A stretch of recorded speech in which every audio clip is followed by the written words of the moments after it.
मेरे प्यारे देशवासियों, नमस्कार। पिछले महीने हम सब दिवाली का आनंद ले रहे थे। हर वर्ष की तरह इस बार दिवाली के मौके पर मैं फिर एक बार जवानों के साथ दिवाली मनाने के लिए चीन की सीमा पर, सरहद पर गया था। आईटीबीपी के जवान, सेना के जवान, उन सबके साथ हिमालय की ऊंचाइयों में दिवाली मनाई। मैं हर बार जाता हूँ, लेकिन इस दिवाली का अनुभव कुछ और था। देश के 125 करोड़ देशवासियों ने जिस अनूठे अंदाज में यह दिवाली सेना के जवानों को समर्पित की, सुरक्षा बलों को समर्पित की, इसका असर वहाँ हर जवानों के चेहरे पर अभिव्यक्त होता था। वो भावनाओं से भरे-भरे दिखते थे। और इतना ही नहीं, देशवासियों ने जो शुभकामनाएं, संदेश भेजे, अपनी खुशियों में देश के सुरक्षा बलों को शामिल किया, एक अद्भुत रिस्पांस था। और लोगों ने सिर्फ संदेश भेजा ऐसा नहीं, मन से जुड़ गए थे। किसी ने कविता लिखी, किसी ने चित्र बनाए, किसी ने कार्टून बनाए, किसी ने वीडियो बनाए। यानी न जाने हर घर सेनानियों की जैसे चौकी बन गया था। और जब ये चिट्ठियाँ मैं देखता था तो मुझे भी बड़ा आश्चर्य हो रहा था कि कितनी कल्पकता है, कितनी भावनाएं भरी हैं। और उसी में से माय गॉव को विचार आया कि कुछ चुनिंदा चीज़ें निकाल करके उसकी एक कॉफ़ी टेबल बुक बनाई जाए। काम चल रहा है। आप सबके योगदान से, देश के सेना के जवानों की भावनाओं को, आप सबकी कल्पकता से देश के सुरक्षा बलों के प्रति आपका जो भाव विश्व है, वह इस ग्रंथ में संकलित होगा। सेना के एक जवान ने मुझे लिखा, प्रधानमंत्री जी, हम सैनिकों के लिए होली, दिवाली, हर त्योहार सरहद पर ही होता है। हर वक्त देश की हिफाजत में डूबे रहते हैं। हाँ, फिर भी त्योहारों के समय घर की याद आ ही जाती है। लेकिन सच कहूँ, इस बार ऐसा नहीं लगा। ऐसा कतई फील नहीं हुआ कि त्योहार है और मैं घर नहीं हूँ। ऐसा महसूस हुआ मानो हम भी 125 करोड़ भारतवासियों के साथ दिवाली मना रहे हैं। मेरे प्यारे देशवासियों, जो एहसास इस दिवाली, इस माहौल में जो अनुभूति हमारे देश के सुरक्षा बलों के बीच, जवानों के बीच जगा है, क्या ये सिर्फ कुछ मौकों पर ही सीमित रहना चाहिए?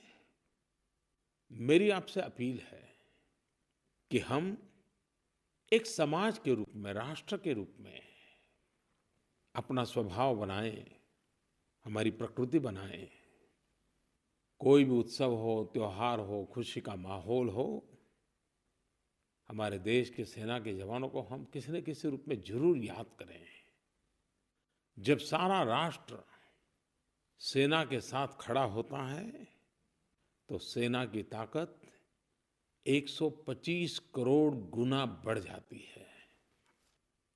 कुछ समय पहले मुझे जम्मू कश्मीर से वहाँ के गांव के सारे प्रधान मिलने आए थे। जम्मू कश्मीर पंचायत कॉन्फ्रेंस के ये लोग थे। कश्मीर घाटी से अलग-अलग गांवों से आए थे। करीब 40-50 प्रधान थे। काफ़ी देर तक उनसे मुझे बातें करने का अवसर मिला। वे अपने गांव के विकास की कुछ बातें लेकर के आए थे, कुछ मांगे लेकर के आए थे। लेकिन जब बात का दौर चल पड़ा तो स्वाभाविक था, घाटी के हालात, कानून व्यवस्था, बच्चों का भविष्य, ये सारी बातें निकलना बड़ा स्वाभाविक था। और इतने प्यार से, इतने खुलेपन से गांव के इन प्रधानों ने बातें की, हर चीज़ मेरे दिल को छूने वाली थी। बातों-बातों में कश्मीर में जो स्कूलें जलाई जाती थी उसकी भी चर्चा हुई। और मैंने देखा कि जितना दुख हम देशवासियों को होता है, इन प्रधानों को भी इतनी ही पीड़ा थी और वो भी मानते थे कि स्कूल नहीं, बच्चों का भविष्य जलाया गया है।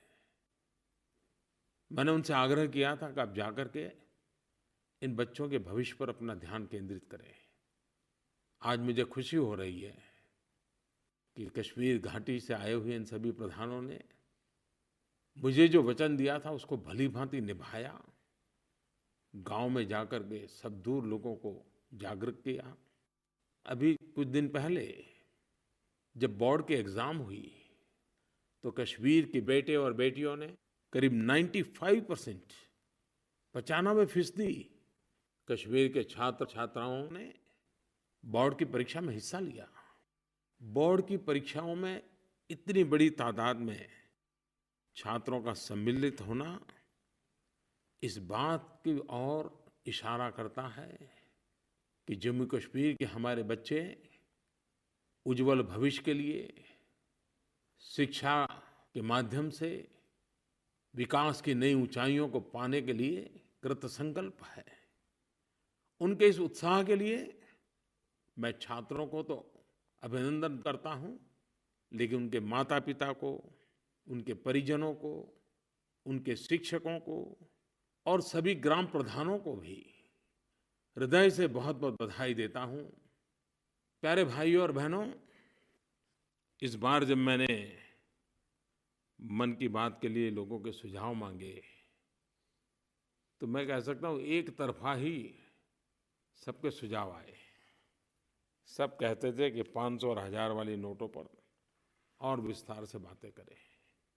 वैसे 8 नवंबर रात 8 बजे राष्ट्र के नाम संबोधन करते हुए देश में सुधार लाने के एक महाअभियान का आरंभ करने की मैंने चर्चा की थी।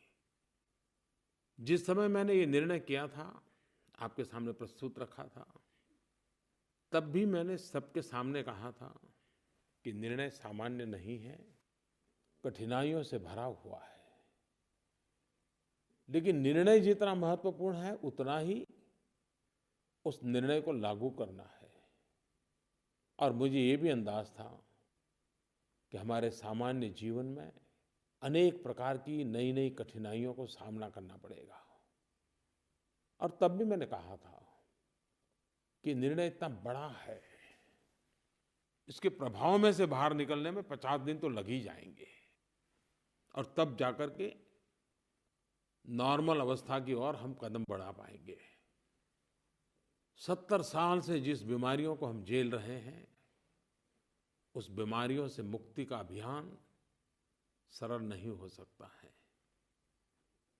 आपकी कठिनाइयों को मैं भलीभांति समझ सकता हूं, लेकिन जब मैं आपका समर्थन देखता हूं, आपका सहयोग देखता हूं, आपको भ्रमित करने के लिए ढेर सारे प्रयास चल रहे हैं, उसके बावजूद भी कभी-कभी मन को विचलित करने वाली घटनाएं सामने आते हुए भी आपने सच्चाई के इस मार्ग को भलीभांति समझा है, देश हित की इस बात को भलीभांति आपने स्वीकार किया है। 500 और 1000 के नोट और इतना बड़ा देश, इतनी करेंसियों की भरमार, अरबों खरबों नोटें और ये निर्णय पूरा विश्व बहुत बारीकाई से देख रहा है। हर कोई अर्थशास्त्री इसका बहुत एनालिसिस कर रहा है, मूल्यांकन कर रहा है। पूरा विश्व इस बात को देख रहा है कि हिंदुस्तान के 125 करोड़ देशवासी कठिनाइयां झेल करके भी सफलता प्राप्त करेंगे क्या? विश्व के मन में शायद प्रश्न चिन्ह हो सकता है। भारत को, भारत के 125 करोड़ देशवासियों के प्रति सिर्फ श्रद्धा ही श्रद्धा है, विश्वास ही विश्वास है कि 125 करोड़ देशवासी संकल्प पूर्ण करके ही रहेंगे और हमारा देश सोने की तरह हर प्रकार से तप करके निखर करके निकलेगा। और उसका कारण इस देश का नागरिक है, उसका कारण आप है। इस सफलता का मार्ग भी आपके कारण ही संभव हुआ है। पूरे देश में केंद्र सरकार, राज्य सरकार, स्थानीय स्वराज संस्थाओं की सारी इकाइयां, 1,30,000 बैंक ब्रांच, लाखों बैंक कर्मचारी, 1.5 लाख से ज्यादा पोस्ट ऑफिस, 1 लाख से ज्यादा बैंक मित्र दिन रात इस काम में जुटे हुए हैं, समर्पित भाव से जुटे हुए हैं। भांति-भांति के तनाव के बीच ये सभी लोग बहुत ही शांत चित्त रूप से इसे देश सेवा का एक यज्ञ मान करके, एक महान परिवर्तन का प्रयास मान करके कार्यरत है। सुबह शुरू करते हैं, रात कब पूरा होगा पता तक नहीं रहता है, लेकिन सब कर रहे हैं। और उसी का कारण है कि भारत इसमें सफल होगा, ये स्पष्ट दिखाई दे रहा है। और मैंने देखा है कि इतनी कठिनाई के बीच बैंक के, पोस्ट ऑफिस के सभी लोग काम कर रहे हैं। और जब मानवता के मुद्दे की बात आ जाए तो वो 2 कदम आगे दिखाई देते हैं। किसी ने मुझे कहा कि खंडवा में एक बुजुर्ग इंसान को एक्सीडेंट हो गया, अचानक पैसों की जरूरत पड़ गई। वहाँ स्थानीय बैंक के कर्मचारी के ध्यान में आया और मुझे ये जानकर के खुशी हुई कि खुद जाकर के उनके घर उस बुजुर्ग को उन्होंने पैसे पहुंचाए ताकि इलाज में मदद हो जाए। ऐसे तो अनगिनत किस्से हर दिन टीवी में, मीडिया में, अखबारों में, बातचीत में सामने आते हैं। इस महायज्ञ के अंदर परिश्रम करने वाले, पुरुषार्थ करने वाले इन सभी साथियों का भी मैं हृदय से धन्यवाद करता हूँ। शक्ति की पहचान तो तब होती है जब कसौटी से पार उतरते हैं। मुझे बराबर याद है जब प्रधानमंत्री के द्वारा जनधन योजना का अभियान चल रहा था और बैंक के कर्मचारियों ने जिस प्रकार से उसको अपने कंधे पर उठाया था और जो काम 70 साल में नहीं हुआ था उन्होंने करके दिखाया था, उनके सामर्थ्य का परिचय हुआ। आज फिर एक बार उस चुनौती को उन्होंने लिया है और मुझे विश्वास है कि 125 करोड़ देशवासियों का संकल्प, सबका सामूहिक पुरुषार्थ इस राष्ट्र को एक नई ताकत बना करके प्रशस्त करेगा। लेकिन बुराइयां इतनी फैली हुई है कि आज भी कुछ लोगों की बुराइयों की आदत जाती नहीं है। अभी भी कुछ लोगों को लगता है कि ये भ्रष्टाचार के पैसे, ये काले धन, ये बेहिसाबी पैसे, ये बेनामी पैसे, कोई न कोई रास्ता खोज करके व्यवस्था में फिर से ला दूं। वो अपने पैसे बचाने के फिराक में गैर कानूनी रास्ते ढूंढ रहे हैं। दुख की बात यह है कि इसमें भी उन्होंने गरीबों का उपयोग करने का रास्ता चुनने का पसंद किया है। गरीबों को भ्रमित कर, लालच या प्रलोभन की बातें करके, उनके खातों में पैसे डाल करके या उनसे कोई काम करवा करके पैसे बचाने की कुछ लोग कोशिश कर रहे हैं। मैं ऐसे लोगों से आज कहना चाहता हूं, सुधरना न सुधरना आपकी मर्जी, कानून का पालन करना न करना आपकी मर्जी, वो कानून देखेगा क्या करना। लेकिन मेहरबानी करके आप गरीबों की जिंदगी के साथ मत खेलिए। आप ऐसा कुछ न करें कि रिकॉर्ड पर गरीब का नाम आ जाए और बाद में जब जांच हो तब मेरा प्यारा गरीब आपके पाप के कारण मुसीबत में फंस जाए। और बेनामी संपत्ति का इतना कठोर कानून बना है जो इसमें लागू हो रहा है, कितनी कठिनाई आएगी। और सरकार नहीं चाहती है कि हमारे देशवासियों को कोई कठिनाई आए। मध्य प्रदेश के कोई श्रीमान आशीष ने इस 500 और 1000 का माध्यम से भ्रष्टाचार और काले धन के खिलाफ जो लड़ाई छेड़ी गई है, उन्होंने मुझे टेलीफोन किया है, उसे सराहा है। सर नमस्ते, मेरा नाम आशीष पारे है। मैं ग्राम सिराली, तहसील सिराली, जिला हरदा, मध्य प्रदेश का एक आम नागरिक हूँ। आपके द्वारा जो मुद्रा 1500 के नोट बंद किए गए हैं, यह बहुत ही सराहनीय है। मैं चाहता हूं कि मन की बात में कई उदाहरण लोगों को बताइए कि लोगों ने असुविधा सहन कर होने के बावजूद भी उन्होंने राष्ट्र उन्नति के लिए यह कड़ा कदम के लिए स्वागत किया है, जिससे लोग एक तरह से उत्साहवर्धित होंगे। और राष्ट्र निर्माण के लिए कैशलेस प्रणाली बहुत आवश्यक है। और मैं पूरे देश के साथ हूँ और मैं बहुत खुश हूँ कि आपने 1,000 500 के नोट बंद करा दिए। वैसा ही मुझे एक फोन कर्नाटक के श्रीमान येलप्पा वेलांकर जी की तरफ से आया है। मोदी जी नमस्ते। मैं कर्नाटक का कोप्पल डिस्ट्रिक्ट का इतनाल से गांव से यल्लप्पा बेलमकर बात कर रहा हूं। आपको मन से मैं धन्यवाद करना चाहता हूं क्योंकि आपने कहा था कि अच्छे दिन आएंगे, लेकिन किसी ने भी नहीं सोचा कि ऐसा बड़ा कदम आप उठाएंगे। 500 का और 1000 का नोट ये सब ये करके काला धन और भ्रष्टाचारियों को सबक सिखाया। हर एक भारत के नागरिक को इससे अच्छे दिन कभी नहीं आएंगे। इसी के लिए मैं आपको मन पूर्ण धन्यवाद करना चाहता हूँ। कुछ बातें मीडिया के माध्यम से, लोगों के माध्यम से, सरकारी सूत्रों के माध्यम से जानने को मिलती हैं, तो काम करने का उत्साह भी बहुत बढ़ जाता है। इतना आनंद होता है, इतना गर्व होता है कि मेरे देश में सामान्य मानवी का क्या अद्भुत सामर्थ्य है। महाराष्ट्र के अकोला में नेशनल हाईवे NH6, वहाँ कोई एक रेस्टोरेंट है। उन्होंने एक बहुत बड़ा बोर्ड लगाया है कि अगर आपके जेब में पुरानी नोट है और आप खाना खाएं हैं तो आप पैसों की चिंता न करें, यहाँ से भूखा मत जाइए, खाना खा के जाइए, और फिर कभी इस रास्ते से गुजरने का आ जाए आपको मौका तो ज़रूर पैसे दे करके जाना। और लोग वहाँ जाते हैं, खाना खाते हैं, और 2 4 6 दिन के बाद जब वहाँ से फिर से गुजरते हैं तो फिर से पैसे भी लौटा देते हैं। ये है मेरे देश की ताकत, जिसमें सेवा भाव, त्याग भाव भी है और प्रामाणिकता भी है। मैं चुनाव में चाय पे चर्चा करता था और सारे विश्व में ये बात पहुंच गई थी। दुनिया के कई देश के लोग चाय पे चर्चा शब्द भी बोलना सीख गए थे।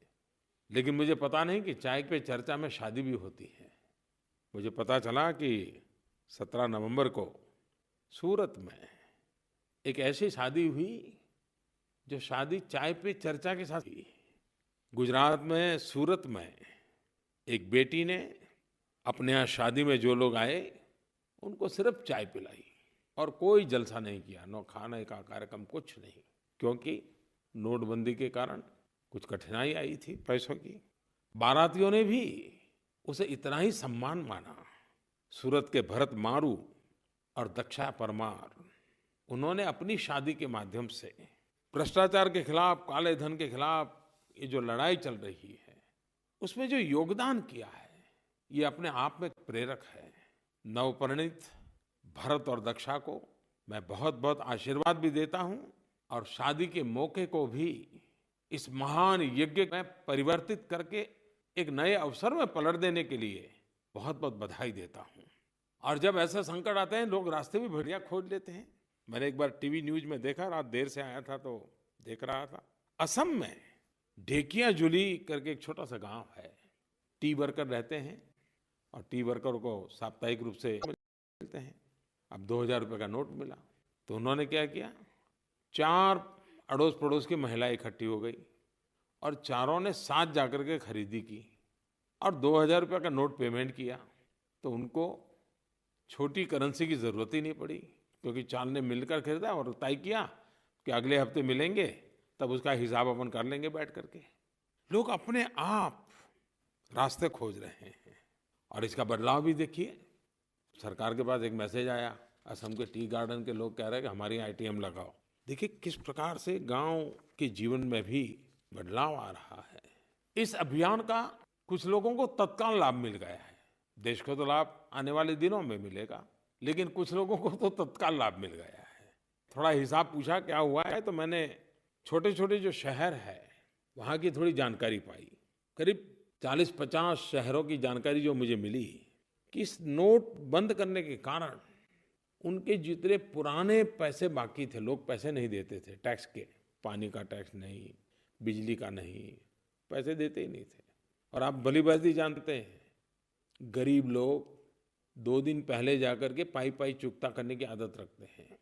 ये जो बड़े लोग होते हैं ना, जिनकी पहुंच होती है, जिनको पता है कि कभी भी उनको कोई पूछने वाला नहीं है, वही पैसे नहीं देते हैं और इसके लिए काफ़ी बकाया रहता है। हर म्यूनसिपालिटी को टैक्स का मुश्किल से 50% आता है। लेकिन इस बार 8 तारीख के इस निर्णय के कारण सब लोग अपनी पुरानी नोटें जमा कराने के लिए दौड़ गए। 47 शहरी इकाइयों में पिछले साल इस समय करीब 3 साढ़े 3 हजार करोड़ रुपए का टैक्स आया था। आपको जानकर के आश्चर्य होगा, आनंद भी होगा, इस एक सप्ताह में उनको 13,000 करोड़ रुपए जमा हो गया। कहाँ 3 साढ़े 3 हजार और कहाँ 13,000, और वो भी सामने से आकर के। अब उन म्युनिसिपालिटियों में 4 गुना ये पैसा आ गया तो स्वाभाविक है गरीब बस्तियों में गटर की व्यवस्था होगी, पानी की व्यवस्था होगी, आंगनवाड़ी की व्यवस्था होगी। ऐसे तो कई उदाहरण मिल रहे हैं कि जिसमें इसका सीधा सीधा लाभ भी नजर आने लगा है। भाइयों बहनों, हमारा गांव, हमारा किसान, ये हमारे देश की अर्थव्यवस्था की एक मजबूत धुरी है। एक तरफ अर्थव्यवस्था के इस नए बदलाव के कारण कठिनाइयों के बीच हर कोई नागरिक अपने आप को एडजस्ट कर रहा है, लेकिन मैं मेरे देश के किसानों का आज विशेष रूप से अभिनंदन करना चाहता हूँ। अभी मैं इस फसल की बुआई के आंकड़े ले रहा था, मुझे खुशी हुई, चाहे गेहूं हो, चाहे दलहन हो, चाहे तिलहन हो। नवंबर की 20 तारीख तक का मेरे पास हिसाब था, पिछले वर्ष की तुलना में काफी मात्रा में बुआई बढ़ी है। कठिनाइयों के बीच भी किसान ने रास्ते खोजे हैं। सरकार ने भी कई महत्वपूर्ण निर्णय किए हैं जिसमें किसानों को और गांव को प्राथमिकता दी है। उसके बाद भी कठिनाइयां तो है, लेकिन मुझे विश्वास है कि जो किसान हमारी हर कठिनाइयां, प्राकृतिक कठिनाइयां हो, उसको झेलते हुए भी हमेशा डट करके खड़ा रहता है। इस समय भी वो डट करके खड़ा है। हमारे देश के छोटे व्यापारी, वे रोजगार भी देते हैं, आर्थिक गतिविधि भी बढ़ाते हैं। पिछले बजट में हमने एक महत्वपूर्ण निर्णय किया था, बड़े बड़े मॉल की तरह गांव के छोटे छोटे दुकानदार भी अब 24 घंटा अपना व्यापार कर सकते हैं, कोई कानून उनको रोकेगा नहीं। क्योंकि मेरा मत था, बड़े बड़े मॉल को 24 घंटे मिलते हैं तो गांव के गरीब दुकानदार को क्यों नहीं मिलना चाहिए।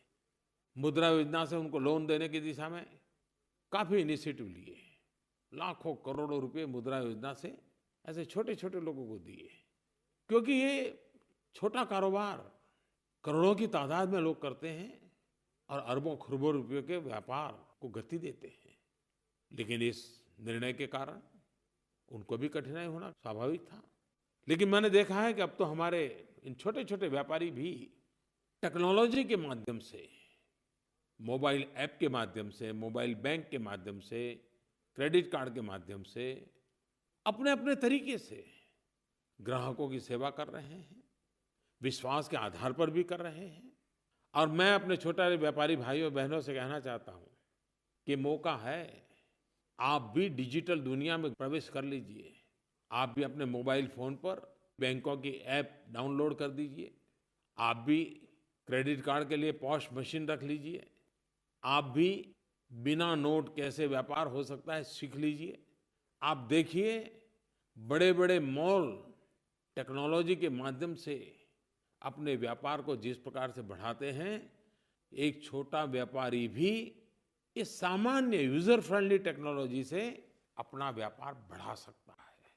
बिगड़ने का तो सवाल ही नहीं उठता है, बढ़ाने का अवसर। मैं आपको निमंत्रण देता हूं कि कैशलेस सोसाइटी बनाने में आप बहुत बड़ा योगदान दे सकते हैं। आप अपने व्यापार को बढ़ाने में मोबाइल फोन पर पूरा बैंकिंग व्यवस्था खड़ी कर सकते हैं। और आज नोटों के सिवाय अनेक रास्ते हैं जिससे हम कारोबार चला सकते हैं। टेक्नोलॉजिकल रास्ते हैं, सेफ है, सिक्योर है और त्वरित है। मैं चाहूंगा कि आप सिर्फ इस अभियान को सफल करने के लिए मदद करें, इतना नहीं, आप बदलाव का भी नेतृत्व करें। और मुझे विश्वास है आप बदलाव का नेतृत्व कर सकते हैं। आप पूरे गांव के कारोबार में ये टेक्नोलॉजी के आधार पर काम कर सकते हैं, मेरा विश्वास है। मैं मजदूर भाइयों बहनों को भी कहना चाहता हूं, आपका बहुत शोषण हुआ है। कागज पे एक पगार होता है और जब हाथ में दिया जाता है तब दूसरा होता है। कभी पगार पूरा मिलता है तो बाहर कोई खड़ा होता है, उसको कट देना पड़ता है। और मजदूर मजबूरन इस शोषण को जीवन का हिस्सा बना देता है। इस नई व्यवस्था से हम चाहते हैं कि आपका बैंक में खाता हो, आपके पगार के पैसे आपके बैंक में जमा हो, ताकि मिनिमम वेजेज का पालन हो, आपको पूरा पैसा मिले, कोई कट न करे, आपका शोषण न हो। और एक बार आपके बैंक खाते में पैसे आ गए तो आप भी तो छोटे से मोबाइल फोन पर, कोई बड़ा स्मार्टफोन की जरूरत नहीं है। आजकल तो आपका मोबाइल फोन भी ई बटुए का काम करता है। आप उसी मोबाइल फोन से अड़ोस पड़ोस की छोटी मोटी दुकान में जो भी खरीदना है खरीद भी सकते हैं, उसी से पैसे भी दे सकते हैं। इसलिए मैं मजदूर भाइयों बहनों को इस योजना में भागीदार बनने के लिए विशेष आग्रह करता हूँ, क्योंकि आखिरकार इतना बड़ा मैंने निर्णय देश के गरीब के लिए, किसान के लिए, मजदूर के लिए, वंचित के लिए, पीड़ित के लिए लिया है। उसका बेनिफिट उसको मिलना चाहिए। आज मैं विशेष रूप से युवक मित्रों से बात करना चाहता हूँ। हम दुनिया में गाजे बाजे के साथ कहते हैं कि भारत ऐसा देश है कि जिसके पास 65% जनसंख्या 35 साल से कम उम्र की है।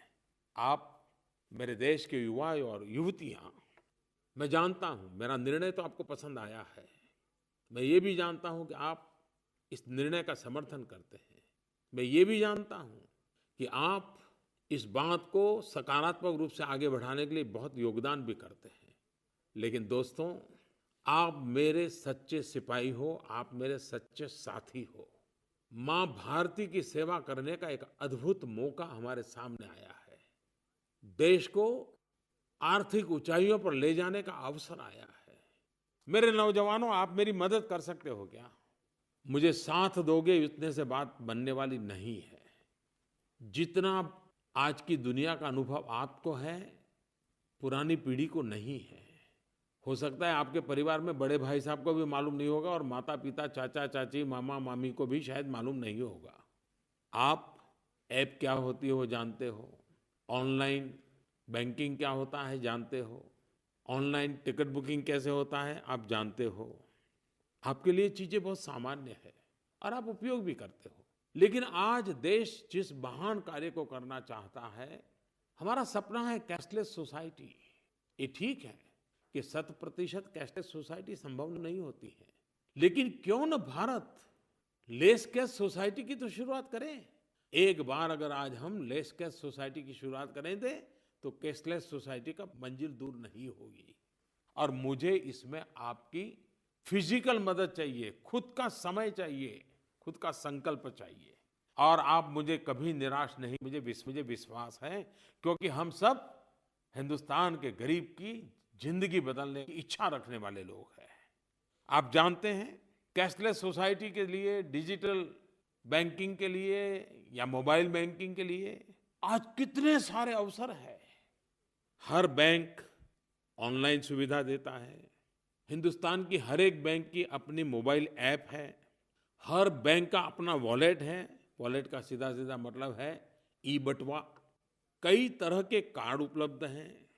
जनधन योजना के तहत भारत के करोड़ों करोड़ गरीब परिवारों के पास रुपे कार्ड है। और 8 तारीख के बाद तो जो रुपे कार्ड का बहुत कम उपयोग होता था, गरीबों ने रुपे कार्ड का उपयोग करना शुरू किया और करीब करीब 300% उसमें वृद्धि हुई है।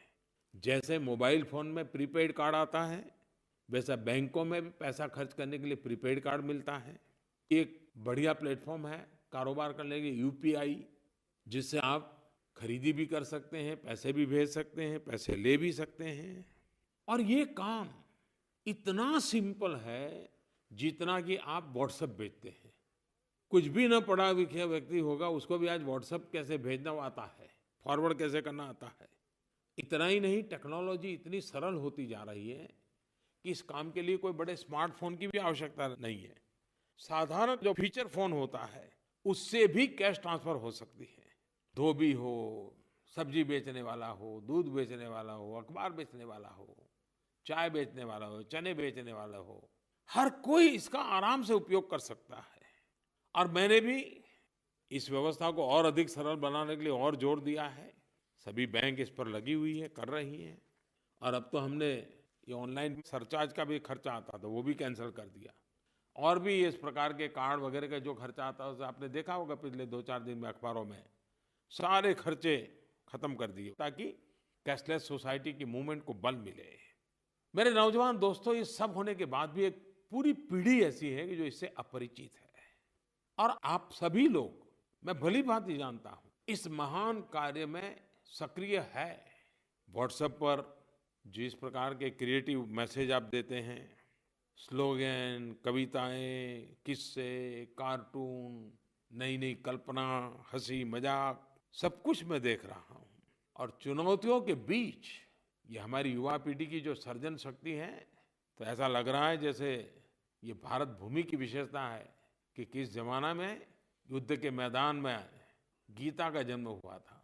वैसे ही आज इतने बड़े बदलाव के काल से हम गुजर रहे हैं, तब आपके अंदर भी मौलिक क्रिएटिविटी प्रकट हो रही है।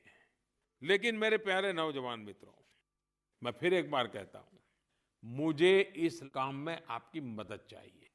जी जी जी, मैं दोबारा कहता हूं, मुझे आपकी मदद चाहिए। और आप मुझे विश्वास है, मेरे देश के करोड़ों नौजवान इस काम को करेंगे। आप एक काम कीजिए, आज से ही संकल्प लीजिए कि आप स्वयं कैशलेस सोसाइटी के लिए खुद एक हिस्सा बनेंगे। आपके मोबाइल फोन पर ऑनलाइन खर्च करने की जितनी टेक्नोलॉजी हो, सब मौजूद होगी।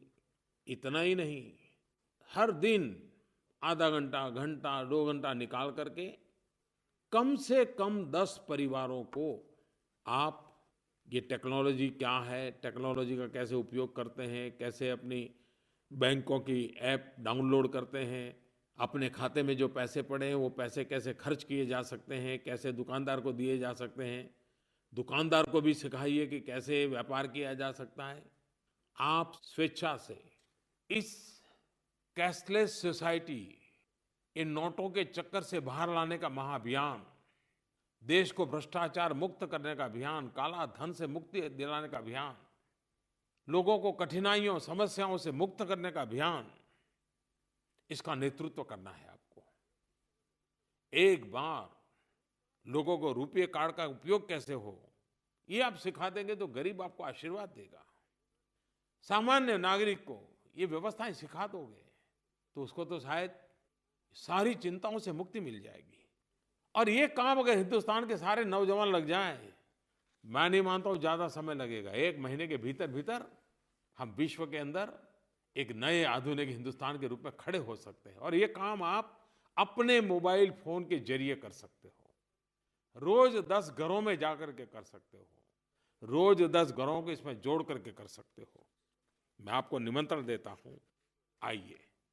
सिर्फ समर्थन नहीं, हम इस परिवर्तन के सेनानी बने और परिवर्तन लेके ही रहेंगे। देश को भ्रष्टाचार और काले धन से मुक्त करने की लड़ाई को हम आगे बढ़ाएंगे। और दुनिया में बहुत देश हैं जहां के नौजवानों ने उस राष्ट्र के जीवन को बदल दिया है।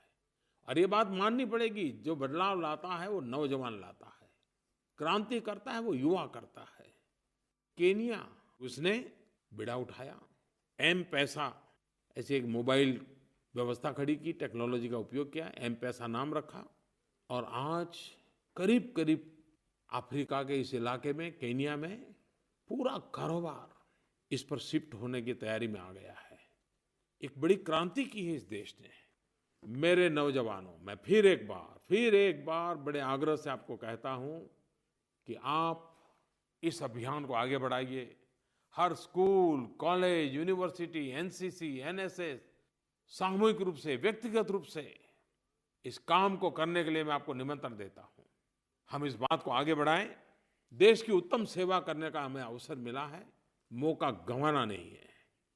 प्यारे भाइयों बहनों, हमारे देश के एक महान कवि श्रीमान हरिवंश राय बच्चन जी का आज जन्म जयंती का दिन है।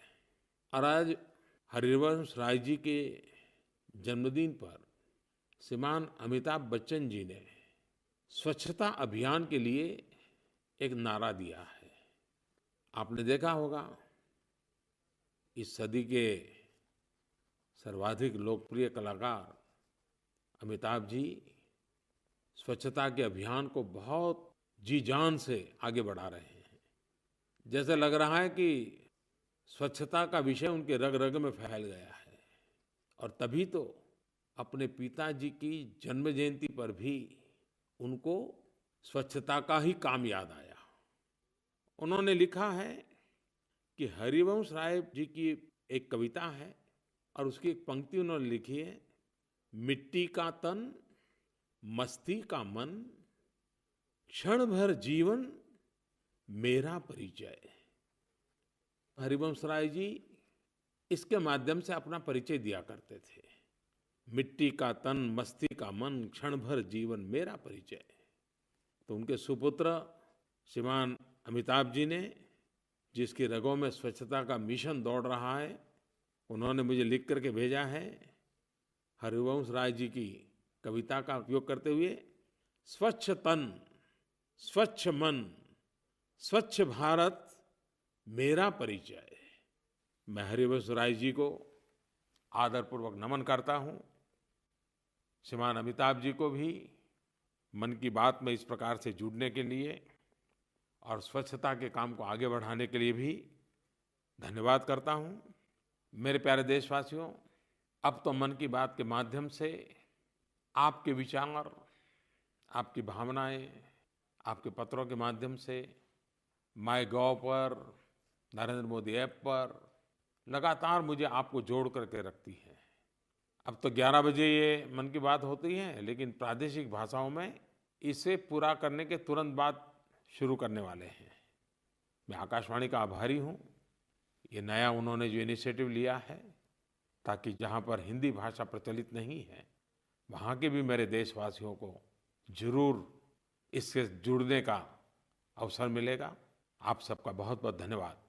बैंक के कर्मचारियों ने जिस प्रकार से उसको अपने कंधे पर उठाया था और जो काम 70 साल में नहीं हुआ था, उन्होंने करके दिखाया था। उनके सामर्थ्य का परिचय हुआ। आज फिर एक बार उस चुनौती को उन्होंने लिया है और मुझे विश्वास है कि 125 करोड़ देशवासियों का संकल्प, सबका सामूहिक पुरुषार्थ इस राष्ट्र को एक नई ताकत बना करके प्रशस्त करेगा। लेकिन बुराइयां इतनी फैली हुई है कि आज भी कुछ लोगों की बुराइयों की आदत जाती नहीं है। अभी भी कुछ लोगों को लगता है कि ये भ्रष्टाचार के पैसे, ये काले धन, ये बेहिसाबी पैसे, ये बेनामी पैसे, कोई न कोई रास्ता खोज करके व्यवस्था में फिर से ला दूं। वो अपने पैसे बचाने के फिराक में गैर कानूनी रास्ते ढूंढ रहे हैं। दुख की बात यह है कि इसमें भी उन्होंने गरीबों का उपयोग करने का रास्ता चुनने का पसंद किया है। गरीबों को भ्रमित कर, लालच या प्रलोभन की बातें करके, उनके खातों में पैसे डाल करके या उनसे कोई काम करवा करके पैसे बचाने की कुछ लोग कोशिश कर रहे हैं। मैं ऐसे लोगों से आज कहना चाहता हूं, सुधरना न सुधरना आपकी मर्जी, कानून का पालन करना न करना आपकी मर्जी, वो कानून देखेगा क्या करना। लेकिन मेहरबानी करके आप गरीबों की जिंदगी के साथ मत खेलिए। आप ऐसा कुछ न करें कि रिकॉर्ड पर गरीब का नाम आ जाए और बाद में जब जांच हो तब मेरा प्यारा गरीब आपके पाप के कारण मुसीबत में फंस जाए। और बेनामी संपत्ति का इतना कठोर कानून बना है जो इसमें लागू हो रहा है, कितनी कठिनाई आएगी। और सरकार नहीं चाहती है कि हमारे देशवासियों को कोई कठिनाई आए। मध्य प्रदेश के कोई श्रीमान आशीष ने इस 500 और 1000 का माध्यम से भ्रष्टाचार और काले धन के खिलाफ जो लड़ाई छेड़ी गई है, उन्होंने मुझे टेलीफोन किया है, उसे सराहा है। सर नमस्ते, मेरा नाम आशीष पारे है। मैं ग्राम सिराली, तहसील सिराली, जिला हरदा, मध्य प्रदेश का एक आम नागरिक हूँ। आपके द्वारा जो मुद्रा 1500 के नोट बंद किए गए हैं, यह बहुत ही सराहनीय है। मैं चाहता हूं कि मन की बात में कई उदाहरण लोगों को बताइए कि लोगों ने असुविधा सहन कर होने के बावजूद भी उन्होंने राष्ट्र उन्नति के लिए यह कड़ा कदम के लिए स्वागत किया है, जिससे लोग एक तरह से उत्साहवर्धित होंगे। और राष्ट्र निर्माण के लिए कैशलेस प्रणाली बहुत आवश्यक है। और मैं पूरे देश के साथ हूँ और मैं बहुत खुश हूँ कि आपने 1500 के नोट बंद करा दिए। वैसा ही मुझे एक फोन कर्नाटक के श्रीमान येलप्पा वेलांकर जी की तरफ से आया है। मोदी जी नमस्ते। मैं कर्नाटक का कोप्पल डिस्ट्रिक्ट का हितनाल से गांव से यल्लप्पा बेलमकर बात कर रहा हूं। आपको मन से मैं धन्यवाद करना चाहता हूं क्योंकि आपने कहा था कि अच्छे दिन आएंगे, लेकिन किसी ने भी नहीं सोचा कि ऐसा बड़ा कदम आप उठाएंगे। 500 का और 1000 का नोट ये सब ये करके काला धन और भ्रष्टाचारियों को सबक सिखाया। हर एक भारत के नागरिक को इससे अच्छे दिन कभी नहीं आएंगे। इसी के लिए मैं आपको मन पूर्ण धन्यवाद करना चाहता हूँ। कुछ बातें मीडिया के माध्यम से, लोगों के माध्यम से, सरकारी सूत्रों के माध्यम से जानने को मिलती हैं, तो काम करने का उत्साह भी बहुत बढ़ जाता है। इतना आनंद होता है, इतना गर्व होता है कि मेरे देश में सामान्य मानवी का क्या अद्भुत सामर्थ्य है। महाराष्ट्र के अकोला में नेशनल हाईवे NH6, वहाँ कोई एक रेस्टोरेंट है। उन्होंने एक बहुत बड़ा बोर्ड लगाया है कि अगर आपकी जेब में पुरानी नोट है और आप खाना खाएं हैं तो आप पैसों की चिंता न करें, यहाँ से भूखा मत जाइए, खाना खा के जाइए, और फिर कभी इस रास्ते से गुजरने का आ जाए आपको मौका तो ज़रूर पैसे दे करके जाना। और लोग वहाँ जाते हैं, खाना खाते हैं, और 2-4-6 दिन के बाद जब वहाँ से फिर से गुजरते हैं तो फिर से पैसे भी लौटा देते हैं। ये है मेरे देश की ताकत, जिसमें सेवा भाव, त्याग भाव भी है और प्रामाणिकता भी है। मैं चुनाव में चाय पे चर्चा करता था और सारे विश्व में ये बात पहुंच गई थी। दुनिया के कई देश के लोग चाय पे चर्चा शब्द भी बोलना सीख गए थे। लेकिन मुझे पता नहीं कि चाय पे चर्चा में शादी भी होती है। मुझे पता चला कि 17 नवंबर को सूरत में एक ऐसी शादी हुई जो शादी चाय पे चर्चा के साथ हुई। गुजरात में सूरत में एक बेटी ने अपने यहाँ शादी में जो लोग आए उनको सिर्फ चाय पिलाई और कोई जलसा नहीं किया, न खाने का कार्यक्रम, कुछ नहीं, क्योंकि नोटबंदी के कारण कुछ कठिनाई आई थी पैसों की। बारातियों ने भी उसे इतना ही सम्मान माना।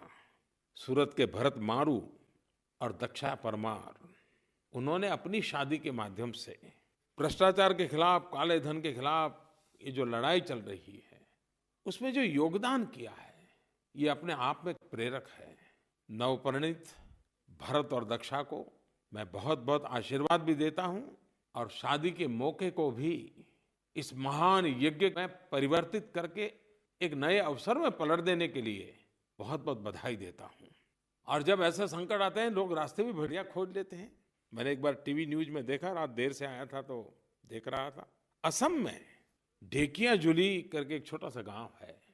टी वर्कर रहते हैं और टी वर्कर को साप्ताहिक रूप से मिलते हैं। अब 2000 रुपये का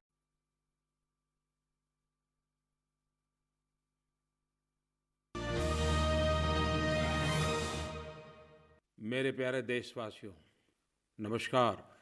पिछले महीने हम सब दिवाली का आनंद ले रहे थे। हर वर्ष की तरह इस बार दिवाली के मौके पर मैं फिर एक बार जवानों के साथ दिवाली मनाने के लिए चीन की सीमा पर, सरहद पर गया था। आईटीबीपी के जवान, सेना के जवान, उन सबके साथ हिमालय की ऊंचाइयों में दिवाली मनाई। मैं हर बार जाता हूं, लेकिन इस दिवाली का अनुभव कुछ और था।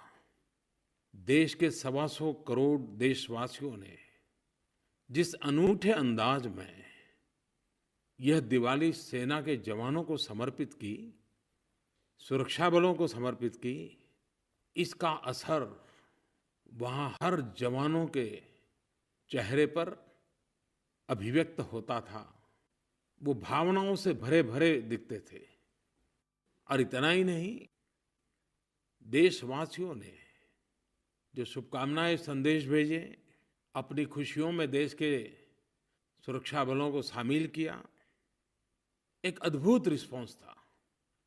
और लोगों ने सिर्फ संदेश भेजा ऐसा नहीं, मन से जुड़ गए थे किसी ने कविता लिखी, किसी ने चित्र बनाए, किसी ने कार्टून बनाए, किसी ने वीडियो बनाए, यानी न जाने हर घर सेनानियों की जैसे चौकी बन गया था। और जब ये चिट्ठियां मैं देखता था तो मुझे भी बड़ा आश्चर्य हो रहा था कि कितनी कल्पकता है, कितनी भावनाएं भरी हैं। और उसी में से माय गॉव को विचार आया कि कुछ चुनिंदी चीजें निकाल करके उसकी एक कॉफी टेबल बुक बनाई जाए। काम चल रहा है। आप सबके योगदान से देश के सेना के जवानों की भावनाओं को, आप सबकी कल्पकता से देश के सुरक्षा बलों के प्रति आपका जो भाव विश्व है वह इस ग्रंथ में संकलित होगा।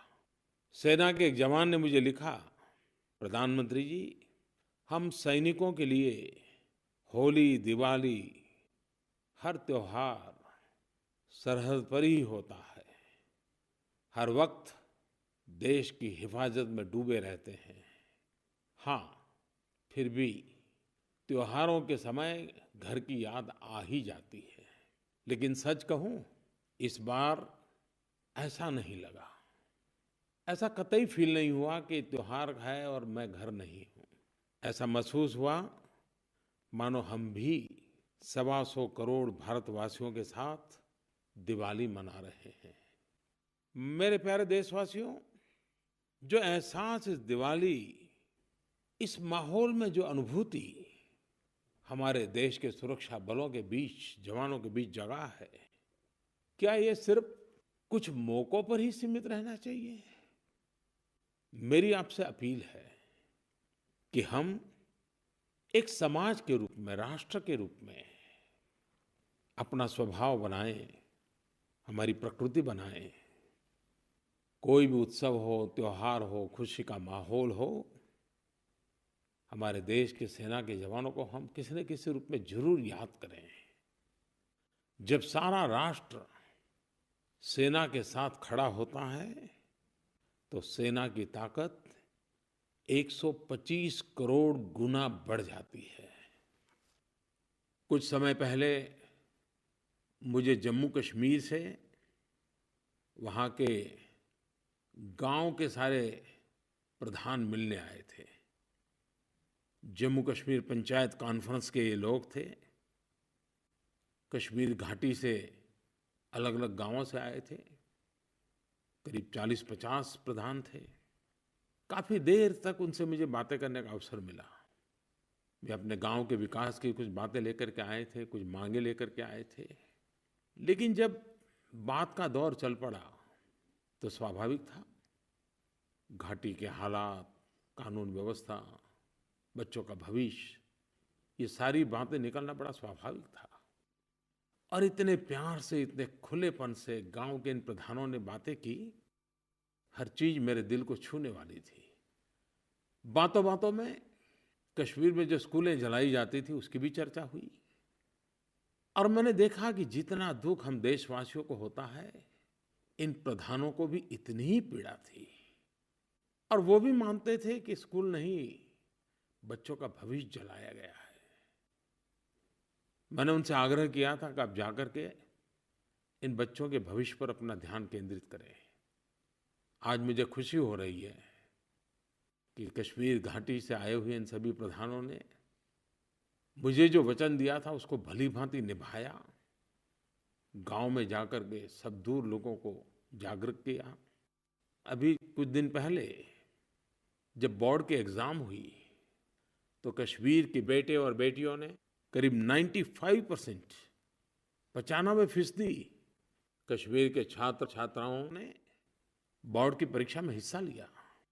बोर्ड की परीक्षाओं में इतनी बड़ी तादाद में छात्रों का सम्मिलित होना इस बात की ओर इशारा करता है कि जम्मू कश्मीर के हमारे बच्चे उज्जवल भविष्य के लिए, शिक्षा के माध्यम से विकास की नई ऊंचाइयों को पाने के लिए कृतसंकल्प है।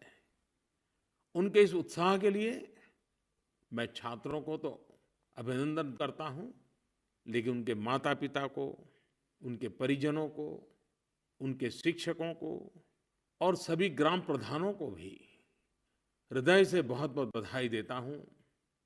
प्यारे भाइयों और बहनों, इस बार जब मैंने मन की बात के लिए लोगों के सुझाव मांगे, तो मैं कह सकता हूँ एक तरफा ही सबके सुझाव आए।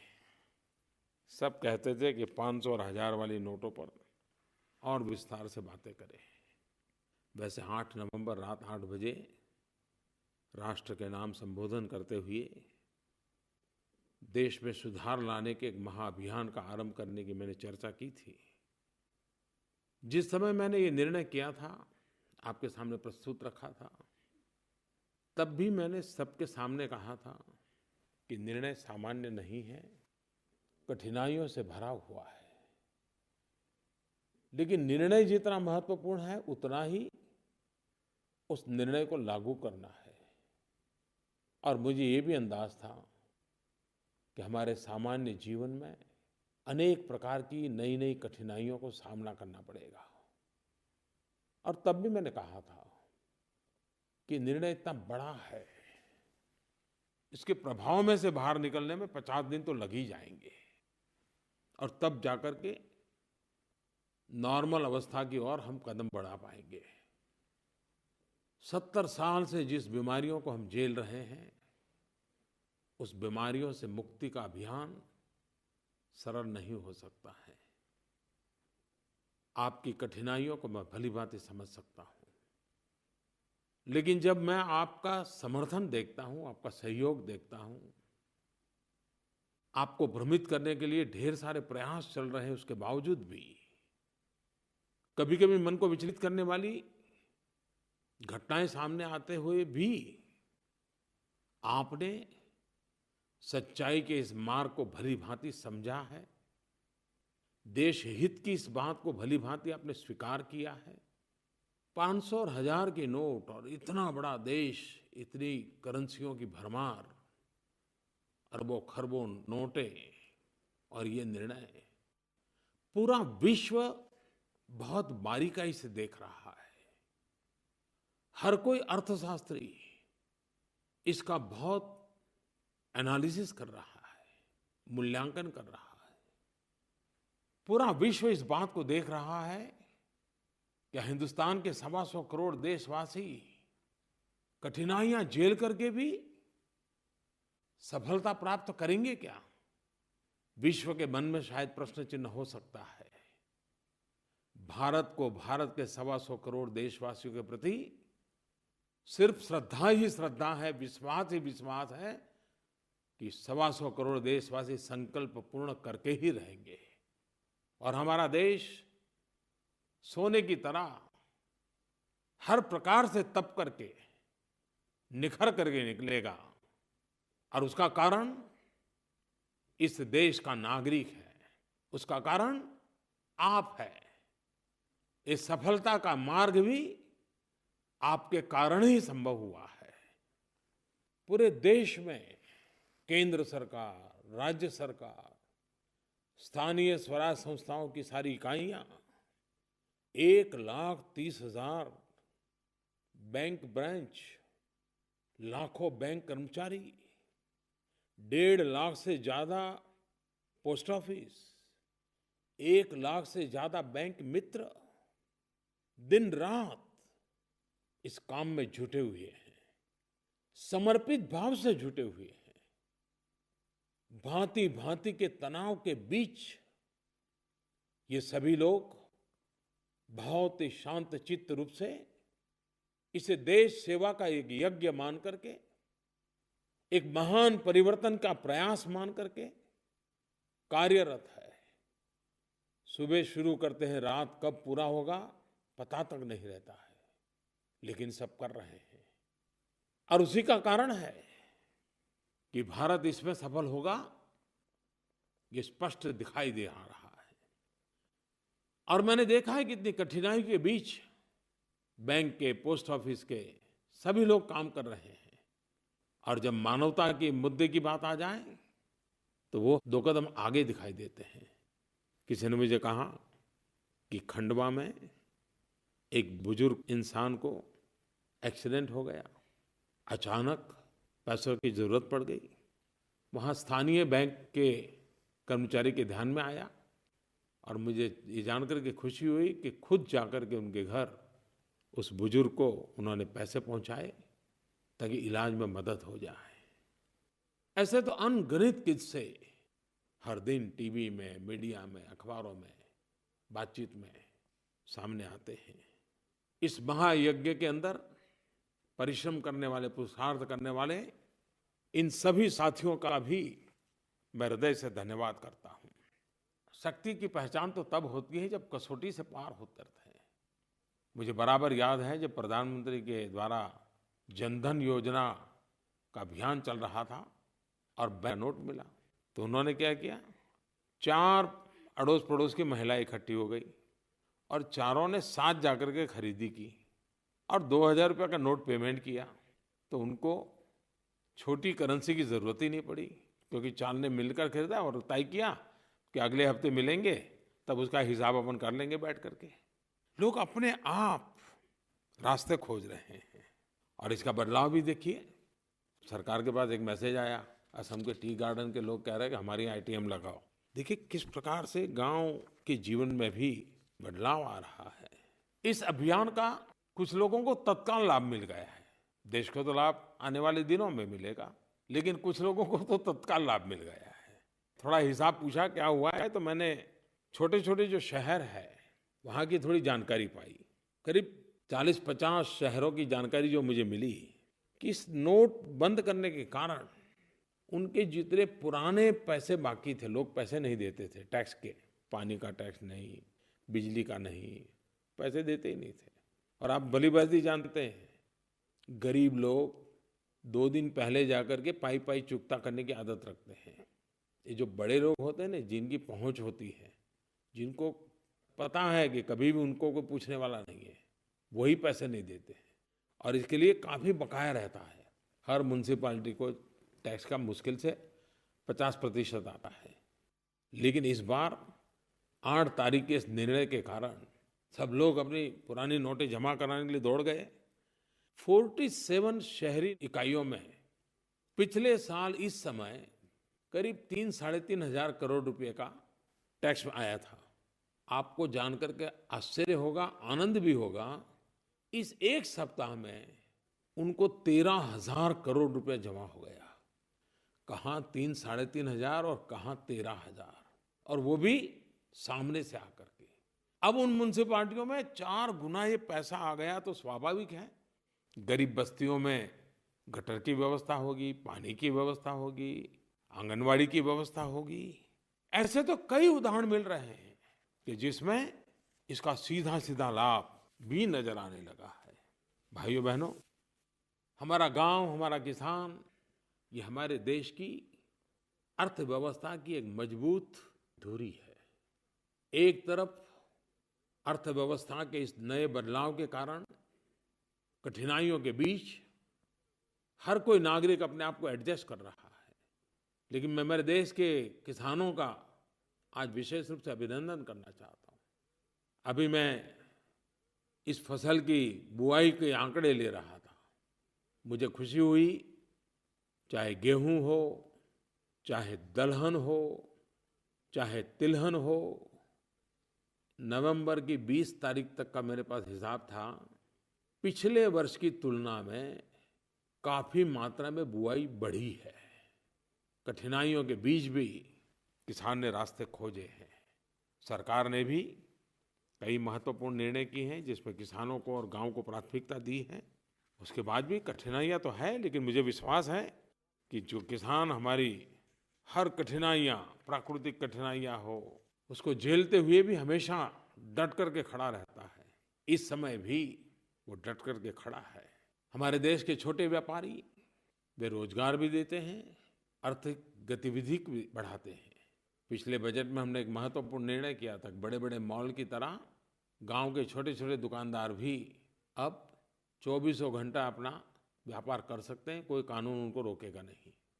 क्योंकि मेरा मत था, बड़े बड़े मॉल को 24 घंटे मिलते हैं तो गांव के गरीब दुकानदार को क्यों नहीं मिलना चाहिए। मुद्रा योजना से उनको लोन देने की दिशा में काफ़ी इनिशिएटिव लिए, लाखों करोड़ों रुपए मुद्रा योजना से ऐसे छोटे छोटे लोगों को दिए। क्योंकि ये छोटा कारोबार करोड़ों की तादाद में लोग करते हैं और अरबों खरबों रुपयों के व्यापार को गति देते हैं। लेकिन इस निर्णय के कारण उनको भी कठिनाई होना स्वाभाविक था। लेकिन मैंने देखा है कि अब तो हमारे इन छोटे-छोटे व्यापारी भी टेक्नोलॉजी के माध्यम से, मोबाइल ऐप के माध्यम से, मोबाइल बैंक के माध्यम से, क्रेडिट कार्ड के माध्यम से अपने-अपने तरीके से ग्राहकों की सेवा कर रहे हैं, विश्वास के आधार पर भी कर रहे हैं। और मैं अपने छोटे व्यापारी भाइयों बहनों से कहना चाहता हूँ कि मौका है, आप भी डिजिटल दुनिया में प्रवेश कर लीजिए। आप भी अपने मोबाइल फ़ोन पर बैंकों की ऐप डाउनलोड कर दीजिए। आप भी क्रेडिट कार्ड के लिए पॉश मशीन रख लीजिए। आप भी बिना नोट कैसे व्यापार हो सकता है सीख लीजिए। आप देखिए, बड़े-बड़े मॉल टेक्नोलॉजी के माध्यम से अपने व्यापार को जिस प्रकार से बढ़ाते हैं, एक छोटा व्यापारी भी इस सामान्य यूजर फ्रेंडली टेक्नोलॉजी से अपना व्यापार बढ़ा सकता है। बिगड़ने का तो सवाल ही नहीं उठता है, बढ़ाने का अवसर। मैं आपको निमंत्रण देता हूं कि कैशलेस सोसाइटी बनाने में आप बहुत बड़ा योगदान दे सकते हैं। आप अपने व्यापार को बढ़ाने में मोबाइल फोन पर पूरा बैंकिंग व्यवस्था खड़ी कर सकते हैं। और आज नोटों के सिवाय अनेक रास्ते हैं जिससे हम कारोबार चला सकते हैं। टेक्नोलॉजिकल रास्ते हैं, सेफ है, सिक्योर है और त्वरित है। मैं चाहूंगा कि आप सिर्फ इस अभियान को सफल करने के लिए मदद करें, इतना नहीं, आप बदलाव का भी नेतृत्व करें। और मुझे विश्वास है आप बदलाव का नेतृत्व कर सकते हैं। आप पूरे गांव के कारोबार में ये टेक्नोलॉजी के आधार पर काम कर सकते हैं, मेरा विश्वास है। मैं मजदूर भाइयों बहनों को भी कहना चाहता हूँ, आपका बहुत शोषण हुआ है। कागज पे एक पगार होता है और जब हाथ में दिया जाता है तब दूसरा होता है। कभी पगार पूरा मिलता है तो बाहर कोई खड़ा होता है, उसको कट देना पड़ता है। और मजदूर मजबूरन इस शोषण को जीवन का हिस्सा बना देता है। इस नई व्यवस्था से हम चाहते हैं कि आपका बैंक में खाता हो, आपके पगार के पैसे आपके बैंक में जमा हो, ताकि मिनिमम वेजेज का पालन हो, आपको पूरा पैसा मिले, कोई कट न करे, आपका शोषण न हो। और एक बार आपके बैंक खाते में पैसे आ गए तो आप भी तो छोटे से मोबाइल फ़ोन पर, कोई बड़ा स्मार्टफोन की ज़रूरत नहीं है। आजकल तो आपका मोबाइल फ़ोन भी ई बटुए का काम करता है। आप उसी मोबाइल फ़ोन से अड़ोस पड़ोस की छोटी मोटी दुकान में जो भी खरीदना है खरीद भी सकते हैं, उसी से पैसे भी दे सकते हैं। इसलिए मैं मजदूर भाइयों बहनों को इस योजना में भागीदार बनने के लिए विशेष आग्रह करता हूँ, क्योंकि आखिरकार इतना बड़ा मैंने निर्णय देश के गरीब के लिए, किसान के लिए, मजदूर के लिए, वंचित के लिए, पीड़ित के लिए लिया है। उसका बेनिफिट उसको मिलना चाहिए। आज मैं विशेष रूप से युवक मित्रों से बात करना चाहता हूँ। हम दुनिया में गाजे बाजे के साथ कहते हैं कि भारत ऐसा देश है कि जिसके पास 65% जनसंख्या 35 साल से कम उम्र की है। आप मेरे देश के युवा और युवतियां, मैं जानता हूं मेरा निर्णय तो आपको पसंद आया है। मैं ये भी जानता हूं कि आप इस निर्णय का समर्थन करते हैं। मैं ये भी जानता हूं कि आप इस बात को सकारात्मक रूप से आगे बढ़ाने के लिए बहुत योगदान भी करते हैं। लेकिन दोस्तों, आप मेरे सच्चे सिपाही हो, आप मेरे सच्चे साथी हो। माँ भारती की सेवा करने का एक अद्भुत मौका हमारे सामने आया है। देश को आर्थिक ऊंचाइयों पर ले जाने का अवसर आया है। मेरे नौजवानों, आप मेरी मदद कर सकते हो क्या? मुझे साथ दोगे इतने से बात बनने वाली नहीं है। जितना आज की दुनिया का अनुभव आपको है, पुरानी पीढ़ी को नहीं है। हो सकता है आपके परिवार में बड़े भाई साहब को भी मालूम नहीं होगा और माता पिता, चाचा चाची, मामा मामी को भी शायद मालूम नहीं होगा। आप ऐप क्या होती है वो जानते हो, ऑनलाइन बैंकिंग क्या होता है जानते हो, ऑनलाइन टिकट बुकिंग कैसे होता है आप जानते हो। आपके लिए चीजें बहुत सामान्य है और आप उपयोग भी करते हो। लेकिन आज देश जिस महान कार्य को करना चाहता है, हमारा सपना है कैशलेस सोसाइटी। ये ठीक है कि 100% कैशलेस सोसाइटी संभव नहीं होती है, लेकिन क्यों न भारत लेस कैश सोसाइटी की तो शुरुआत करें। एक बार अगर आज हम लेस कैश सोसाइटी की शुरुआत करें थे तो कैशलेस सोसाइटी का मंजिल दूर नहीं होगी। और मुझे इसमें आपकी फिजिकल मदद चाहिए, खुद का समय चाहिए, खुद का संकल्प चाहिए। और आप मुझे कभी निराश नहीं, मुझे विश्वास है, क्योंकि हम सब हिंदुस्तान के गरीब की जिंदगी बदलने की इच्छा रखने वाले लोग हैं। आप जानते हैं, कैशलेस सोसाइटी के लिए, डिजिटल बैंकिंग के लिए या मोबाइल बैंकिंग के लिए आज कितने सारे अवसर हैं। हर बैंक ऑनलाइन सुविधा देता है। हिंदुस्तान की हर एक बैंक की अपनी मोबाइल ऐप है। हर बैंक का अपना वॉलेट है। वॉलेट का सीधा सीधा मतलब है ई बटुआ। कई तरह के कार्ड उपलब्ध हैं। जनधन योजना के तहत भारत के करोड़ों करोड़ गरीब परिवारों के पास रुपे कार्ड है। और 8 तारीख के बाद तो जो रुपे कार्ड का बहुत कम उपयोग होता था, गरीबों ने रुपे कार्ड का उपयोग करना शुरू किया और करीब करीब 300% उसमें वृद्धि हुई है। जैसे मोबाइल फोन में प्रीपेड कार्ड आता है, वैसा बैंकों में भी पैसा खर्च करने के लिए प्रीपेड कार्ड मिलता है। एक बढ़िया प्लेटफॉर्म है कारोबार करने के लिए यूपीआई, जिससे आप खरीदी भी कर सकते हैं, पैसे भी भेज सकते हैं, पैसे ले भी सकते हैं। और ये काम इतना सिंपल है जितना कि आप व्हाट्सएप भेजते हैं। कुछ भी न पढ़ा लिखा व्यक्ति होगा, उसको भी आज व्हाट्सएप कैसे भेजना आता है, फॉरवर्ड कैसे करना आता है। इतना ही नहीं, टेक्नोलॉजी इतनी सरल होती जा रही है कि इस काम के लिए कोई बड़े स्मार्टफोन की भी आवश्यकता नहीं है। साधारण जो फीचर फोन होता है, उससे भी कैश ट्रांसफर हो सकती है। धोबी हो, सब्जी बेचने वाला हो, दूध बेचने वाला हो, अखबार बेचने वाला हो, चाय बेचने वाला हो, चने बेचने वाला हो, हर कोई इसका आराम से उपयोग कर सकता है। और मैंने भी इस व्यवस्था को और अधिक सरल बनाने के लिए और जोर दिया है। सभी बैंक इस पर लगी हुई है, कर रही हैं। और अब तो हमने ये ऑनलाइन सरचार्ज का भी खर्चा आता था, वो भी कैंसिल कर दिया। और भी इस प्रकार के कार्ड वगैरह का जो खर्चा आता है, आपने देखा होगा पिछले 2-4 दिन में अखबारों में, सारे खर्चे खत्म कर दिए ताकि कैशलेस सोसाइटी की मूवमेंट को बल मिले। मेरे नौजवान दोस्तों, ये सब होने के बाद भी एक पूरी पीढ़ी ऐसी है कि जो इससे अपरिचित है। और आप सभी लोग, मैं भली भांति जानता हूं, इस महान कार्य में सक्रिय है। व्हाट्सएप पर जिस प्रकार के क्रिएटिव मैसेज आप देते हैं, स्लोगन, कविताएं, किस्से, कार्टून, नई नई कल्पना, हंसी मजाक, सब कुछ मैं देख रहा हूं। और चुनौतियों के बीच ये हमारी युवा पीढ़ी की जो सर्जन शक्ति है, तो ऐसा लग रहा है जैसे ये भारत भूमि की विशेषता है कि किस जमाना में युद्ध के मैदान में गीता का जन्म हुआ।